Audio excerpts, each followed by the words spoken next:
అదే విధంగా ఇది CAG report.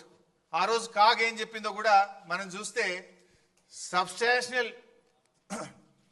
substantial funds given as mobilization advance were blocked with the contractors as recovery thereof could not be affected due to poor progress of works.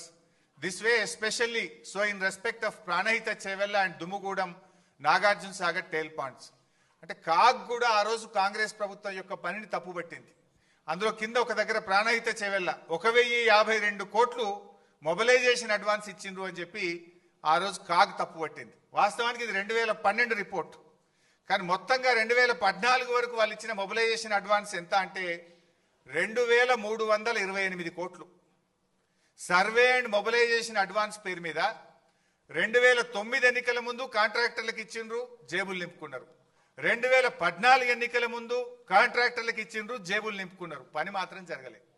2328 కోట్లు survey mobilisation advance పేరు మీద కాంట్రాక్టర్లకు పనులు చేయకుండా advance ఇచ్చి అవినీతికి పాల్పడ్డది ఆనాటి కాంగ్రెస్ ప్రభుత్వం.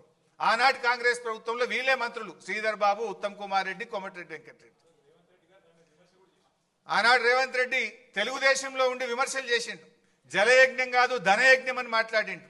కానీ ఇవాళ ఆయన్నే దాన్ని ఎన్కేసుకొస్తున్నటువంటి పరిస్థితి ఉంది.